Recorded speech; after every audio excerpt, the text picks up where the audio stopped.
अस्सलाम वालेकुम। I hope you are all doing well.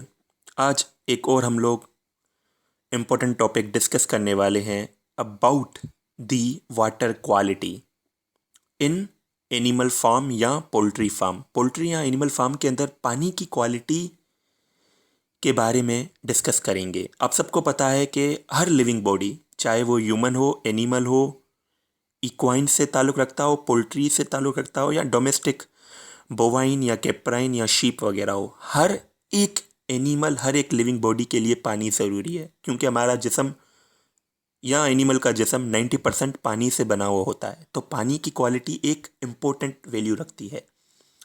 पानी की क्वांटिटी से पहले पानी की कंजप्शन के बारे में समझते हैं। एक थंब रूल ये है कि जितना भी एनिमल या ह्यूमन खाना खाएगा उसके 2 टाइम्स, या कुछ बुक्स कहती हैं 3 टाइम्स ज़्यादा वो पानी पीता है। फॉर एग्जाम्पल, अगर एक लेयर बर्ड 100 ग्राम खाना खाती है एक दिन के अंदर, तो वो 200 ml तक पानी पिएगी। अगर एक कैटल 20 किलोग्राम खाना खाती है तो वो 40 लीटर तक पानी पिएगी। पर it varies with environmental condition. अगर बाहर गर्मी है, समर सीजन है, तो वही लेयर 100 ग्राम के फीड पर 4 गुना ज़्यादा पानी पिएगी, यानी कि 400 ml पानी पिएगी। वेयर एज वो केटल 20 किलोग्राम फीड पर 80 लीटर तक पानी पी सकती है। अब पानी की क्वालिटी पर बात करते हैं। पानी की क्वांटिटी के बारे में तो बता दिया, अब क्वालिटी पानी की कैसी होनी चाहिए। पानी के अंदर डिजॉल्व्ड सॉलिड्स होते हैं, जिसको हम लोग टोटल डिजॉल्व्ड सॉलिड्स कहते हैं, TDS। तो पानी का TDS अमूमन रिकमेंडेड होता है 1000 TDS तक। अगर 1000 से बड़ा हुआ होगा तो फिर वो पानी पर क्वेश्चन अराइज होता है कि आया उसकी टेस्ट करानी चाहिए, आया वो काबिल है पीने के लायक एनिमल के या ना। पानी की क्वालिटी 2 तरीके से आजमाई जाती है। एक तो उसकी माइक्रोबायोलॉजिकल क्वालिटी देखी जाती है, और दूसरी उसकी केमिकल क्वालिटी देखी जाती है। केमिकल्स के अंदर फिर 2 किस्म के कंटेंट आते हैं, inorganic ions and organic one. Inorganic के अंदर हम लोग अमोनियम आयन चेक करते हैं, नाइट्राइट आयन चेक करते हैं, इसके साथ साथ कैल्शियम, मैग्नीशियम, यानी कि पानी हार्ड है या सॉफ्ट है। इसके साथ साथ हम साल्ट इसमें चेक करते हैं, मैग्नीज चेक करते हैं, आयरन की क्वांटिटी चेक करते हैं, वगैरह वगैरह। सबसे पहले हम इम्पोर्टेंस समझते हैं कि ये जितने भी आइंस या बैक्टीरिया वगैरह हम लोग एग्जामाइन करना चाहते हैं, इनकी इम्पोर्टेंस क्या है ड्रिंकिंग वाटर पर या एनिमल की ग्रोथ पर, उसकी प्रोडक्शन पर। उसके बाद हम लोग एग्जामिनेशन की मुख्तलिफ टेस्ट्स के बारे में डिस्कस करेंगे, और आखिर में हम लोग जो रिज़ल्ट आएगा उसको इंटरप्रीट करना सीखेंगे। तो सबसे पहले इनऑर्गेनिक में अगर हम लोग बात करें, तो उससे भी पहले हम लोग पानी की क्लियरिटी देखते हैं। आया पानी ट्रांसपेरेंट है, बिल्कुल साफ़ है, शफाफ है, प्योर है, आया वो क्लाउडी है या डर्टी है या मिट्टी वगैरह का है। उसके बाद हम उसकी पीएच वगैरह पर गौर करते हैं कि उसकी पीएच पानी की कितनी है। इसके साथ साथ उसमें कंटेमिनेशन देखते हैं कि उसमें इकोलाई वगैरह बैक्टीरिया अवेलेबल है या नहीं। अगर हम लोग इनऑर्गेनिक आइंस की बात करें, तो इनऑर्गेनिक आइंस के अंदर सबसे पहली आता है अमोनियम आयन। अमोनिया या अमोनियम की इम्पोर्टेंस क्या है? आप सबको पता है कि पोल्ट्री बर्ड जो फीसेस रिलीज करता है, उसको पीट हम लोग कहते हैं, उसके अंदर अमोनिया बनता है। अब ये अमोनिया क्या करता है? ये अमोनिया इरिटेबिलिटी काज करता है नेजल एपिथेलियम के अंदर और ओरल एपिथेलियम के अंदर। जो म्यूकस मेम्ब्रेन होती है डाइजेस्टिव सिस्टम में पोल्ट्री बर्ड्स के, उसमें लीजन्स काज करेगा, इंजरी काज करेगा, जिसकी बदौलत क्या होगा कि अपॉर्चुनिस्टिक बैक्टीरिया, जितने भी बैक्टीरिया फ्लोरा होते हैं इंटेस्टाइन के अंदर, उनको चांस मिलेगा कि वो ब्लड के अंदर जाए और वहाँ पर बैक्टीरियमिया की कंडीशन काज करे, एंडोटॉक्सिन्स रिलीज करे और ओवरऑल या तो मॉर्बिडिटी काज करे या उसके साथ साथ प्रोडक्शन लॉस करे या मॉर्टेलिटी भी काज कर सकते हैं। इस वजह से ही कंट्रोल शेड्स के अंदर वेंटिलेशन का एक बेहतरीन निज़ाम दिया हुआ है, जिसके बारे में मैंने ब्रोयलर शेड की वीडियोस में डिस्कस कर लिया है। और इसके साथ साथ ओपन शेड्स में भी ये रिकमेंडेड किया जाता है, जब अमोनिया की कंसंट्रेशन फार्म के अंदर बढ़ जाए तो आपको पर्दे ऊपर करने होते हैं ताकि अमोनिया रिलीज हो पाए और ताकि अच्छी प्रोडक्शन जो ब्रोयलर बर्ड है या लेयर बर्ड है दे पाए। नंबर सेकंड पर इनऑर्गेनिक आयन आता है नाइट्रेट। अब ये नाइट्रेट अमूमन फार्म्स में क्या मैनेजमेंट होती है कि जितना भी लिटर बनता है, पीठे वगैरह बनती हैं शेड्स के अंदर, वो क्या करते हैं उसके आसपास में फेंक देते हैं फार्म के। होता ये है कि जब बारिश होती है तो वो ही ग्राउंड वाटर में आता है, रेन वाटर जो है वो ग्राउंड वाटर में इन नाइट्रेट्स को लेकर आता है, फिर उसी ग्राउंड वाटर को हम लोग यूटिलाइज करते हैं पोल्ट्री फार्म या एनिमल फार्म के लिए।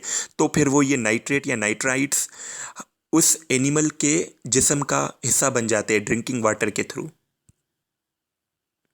जैसे ही ये नाइट्रेट ड्रिंकिंग वाटर के थ्रू एनिमल बॉडी के अंदर जाएगा या पोल्ट्री बर्ड के अंदर जाएगा तो ये नाइट्राइट में कन्वर्ट हो जाएगा और ये नाइट्राइट काज करती है ब्लड की एक डिसऑर्डर, जिसको हम लोग कहते हैं मीथेनोग्लोबिनमिया, जिसकी वजह से प्रोडक्शन लॉस होती है और अगर ना क्योर की जाए तो डेथ भी हो सकती है इन समवॉट केसेस। तो इसकी ट्रीटमेंट ये है कि आपको या जो मुंशी है या मैनेजर है फार्म का, उसको लिटर को कहीं दूर फेंकना चाहिए, या अभी लिटर के दो यूटिलाइज हैं साइंटिफिकली, या तो हम उसको क्रॉप फार्मिंग के अंदर यूज़ कर सकते हैं फसल वगैरह के लिए फर्टिलाइज़र के तौर पर, या हम लोग भट्टियाँ होती हैं वहाँ पर ईंटों बनाने के लिए, ब्लॉक्स बनाने के लिए यूज़ कर सकते हैं। तीसरा है कैल्शियम, मैग्नीशियम और सल्फेट आयंस। अब होता यह है कि कैल्शियम या मैग्नीशियम अगर पानी में ज़्यादा हो तो वो ज़्यादा एबनॉर्मलिटी पोल्ट्री बर्ड के अंदर काज नहीं करते, पर अगर वो सल्फेट के साथ मिल जाए फिर कैल्शियम सल्फेट बनता है और मैग्नीशियम सल्फेट बनता है, जो क्या करता है लूज ड्रॉपिंग्स जो पोल्ट्री बर्ड्स में होती है वो काज करता है, यानी कि जो उनकी पीठ होगी वो ज़्यादा डाइल्यूटेड फॉर्म में होगी और जो अल्टीमेटली क्या करेगी, लीटर को ज़्यादा वेट करेगी, जिसकी वजह से बीमारियां फैलने का चांस हो सकता है डीप लीटर सिस्टम के अंदर। इसके साथ साथ ये इक्विपमेंट्स या जो पाइपलाइंस होती हैं वाटर टैंक की, उनको भी डिस्ट्रॉय करती है बाय फॉर्मिंग स्केल्स। जो वाइट कलर का स्केल्स बनता है बर्तनों के ऊपर या पाइप के अंदर, आपने देखा होगा, ये मैग्नीशियम सल्फेट या कैल्शियम सल्फेट की वजह से बनता है, जिसकी वजह से ये होता है अगर पाइपलाइन में ये स्केल्स बनेंगे तो पाइपलाइन का डायमीटर कम होता जाएगा, तो पानी की अवेलेबिलिटी कम होगी, तो अल्टीमेटली जो पोल्ट्री बर्ड की प्रोडक्शन है, आया वो ब्रॉयलर है या लेयर, उस पर वे इफेक्ट कर सकती है। और अगर ये इक्विपमेंट पर स्किल्स बन जाए तो हमें हर 1 साल बाद 2 साल बाद इक्विपमेंट चेंज करना पड़ता है, तो ये भी एक कैपिटल इन्वेस्टमेंट के अंदर नुकसान है, लॉस है। इसके बाद जो अगला आयन आता है वो है मैग्नीज। अब मैग्नीज क्या करता है, आमतौर पर ये पाइपलाइन स्टील की बनी होती है या आयरन की बनी होती है। अगर स्टील की बनी होती है तो उसमें मैग्नीज ऑलरेडी अवेलेबल होता है, अगर पानी के अंदर मैग्नीज ज़्यादा होगा तो वो मैग्नीज वहाँ पे डिपॉजिट होगा, और जैसे ही हमारा ये शेड मुकम्मल होता है, हम लोग दूसरा फ्लॉक लेके आते हैं उस फार्म के अंदर, तो उससे पहले हम लोग पानी के अंदर सैनिटाइज़र वगैरह यूज़ करते हैं या हाइड्रोजन पेरोक्साइड वगैरह यूज़ करते हैं या ब्लीचिंग पाउडर वगैरह यूज़ करते हैं, जो क्या करेगा, जो पाइपलाइंस के अंदर मैग्नीज होगा उसको ऑक्सीजन के साथ रिएक्शन कराकर वहाँ पर ब्लैक प्रेसिपिटेट बनाना स्टार्ट कर लेगा, जो अल्टीमेटली क्या काज करेगा, उसकी डायमीटर पाइपलाइन का लो कर देगा, कम कर देगा, जिससे वजह से अवेलेबिलिटी ऑफ वाटर इफेक्टेड होगी। अब आता है आयरन, जिसको हम लोग Fe कहते हैं। आयरन या तो पानी के अंदर अगर सेवरेज वाटर मिल रहा है उसकी वजह से भी आयरन आ सकता है, या ग्राउंड लेवल के अंदर भी आयरन की क्वांटिटी ज़्यादा हो सकती है। ये क्या काज करता है? ये काज करता है बायोफिल्म्स। बायोफिल्म्स क्या होती है? बायोफिल्म्स के बारे में अगर मैं आपको बताऊं तो पाइपलाइन के अंदर अगर आयरन डिपॉजिट होना स्टार्ट हो जाए तो फिर बैक्टीरिया को चांस मिलता है, जैसे इकोलाई बैक्टीरिया वगैरह जिसका बेस्ट सोर्स होता है आयरन न्यूट्रिएंट के तौर पर वो इसको इस्तेमाल करता है, तो वहाँ पर बैक्टीरिया या फंगल कॉलोनीज बनती है। अल्टीमेटली वो बैक्टीरिया फंगल या तो पानी के अंदर आएंगे या उनके टॉक्सिन्स पानी के अंदर आएंगे, जो बैक्टीरिया के अंदर सेप्टिसेमिक कंडीशंस काज कर सकते हैं या डायरिया वॉमिशन वगैरह काज कर सकते हैं एनिमल के अंदर, लेयर या पोल्ट्री बर्ड वगैरह हो। अब हम लोग डिस्कस करते हैं साल्ट के बारे में। साल्ट में हम अमूमन तौर पर सोडियम एंड क्लोराइड आइंस होते हैं। अगर पानी के अंदर साल्ट ज़्यादा है तो फिर वो क्या थ्रस्ट ज़्यादा लगाएगा लेयर बर्ड में या ब्रोइलर बर्ड में या एनिमल में, तो फिर वो एनिमल ज़्यादा पानी कंज्यूम करेगा, जिसकी वजह से वेट लीटर, अगर डीप लीटर में आप उसको पाल रहे हैं तो लीटर वेट हो सकता है, उसमें पानी ज़्यादा भर सकता है, जिसकी वजह से बार बार लीटर चेंज करने की नौबत पेश आती है या मैनेजमेंटल मुश्किल हो जाती है। अब पीएच के बारे में डिस्कस करते हैं। अगर पानी की पीएच 7 से कम होगी, ज़्यादा वो नीचे जाएगी, तो फिर वो क्या काज करेगी? एब्नॉर्मलिटी काज करेगी प्रोडक्शन के अंदर या एनिमल हेल्थ के अंदर। इसका बेस्ट एग्जांपल हम लोग अमोनिया से समझते हैं। अगर पीएच कम होगी पानी की तो फिर अमोनिया की कंसंट्रेशन तो कम रहेगी पर अमोनियम आयन की कंसंट्रेशन बढ़ जाएगी, जो मैं पहले बता चुका हूँ कि अमोनियम आयन क्या करता है? एपिथेलियम को डिस्ट्रॉय करता है, आया वो नेजल एपिथेलियम हो आया वो डाइजेस्टिव एपिथेलियम हो बर्ड की, तो फिर वहाँ पर वो डायरिया वगैरह काज कर सकता है, या अपॉर्चुनिस्टिक जो नॉर्मल बैक्टीरिया फ्लोरा होता है वो ब्लड में जा सकते हैं और डिजीज काज कर सकते हैं।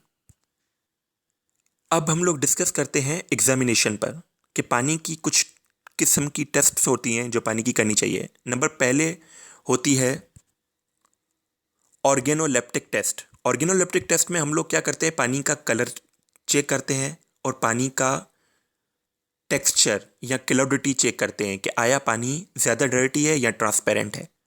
इसके साथ साथ इसकी टेस्ट और स्मेल चेक करते हैं। उसके बाद जो सेकंड नंबर पे टेस्ट होती हैं वो क्या होती है? केमिकल टेस्ट होते हैं, जिसमें हम लोग जितने भी आयन पीछे डिस्कस किए हैं उसके बारे में टेस्ट करते हैं। हर एक आयन की एक ऑप्टिमम वैल्यू है, उसके हिसाब से हमें उस पानी को टेस्ट करना पड़ता है। और तीसरे नंबर पे हम लोग बैक्टीरियोलॉजिकल टेस्ट करते हैं, CFU चेक करते हैं, कॉलोनी फार्मिंग यूनिट CFU, अमूमन इकोलाई, क्योंकि इकोलाई एक मेजर कंसर्न है पोल्ट्री इंडस्ट्री के अंदर। ये सामने जो आपके चार्ट दिया हुआ है, इस चार्ट के अंदर ये मुख्तलिफ जो डिज़ोल्व्ड सॉलिड्स है उनका रेफरेंस पॉइंट 1 नंबर लिखा हुआ है, रेफरेंस लेवल और रेफरेंस लेवल 2 लिखी हुई है। अब इंटरप्रीट हम लोग कैसे करेंगे? अगर रिजल्ट हमारे पास आती है तो इंटरप्रीट उसको कैसे करेंगे? तो इंटरप्रिटेशन के लिए 3 टेस्ट होती है। आया वो पानी बिल्कुल रिजेक्टेड है, यूज़ के लिए काबिल नहीं है। नंबर सेकंड पे हम लोग कह सकते हैं कि वो पानी रिजेक्ट तो नहीं है पर काबिल भी नहीं है। और नंबर 3 पे हम लोग कह सकते हैं ये पानी काबिल है पीने के लिए, ड्रिंकिंग वाटर के तौर पर हम लोग इस्तेमाल कर सकते हैं। तो वो कैसे करते हैं? जो पहली कंडीशन थी कि वो पानी रिजेक्टेड कब होगा? जब ये रेफरेंस लेवल 1 और रेफरेंस लेवल 2 को क्रॉस कर जाए तो हम कहेंगे ये पानी रिजेक्टेड है। चार्ट में आप देख सकते हैं।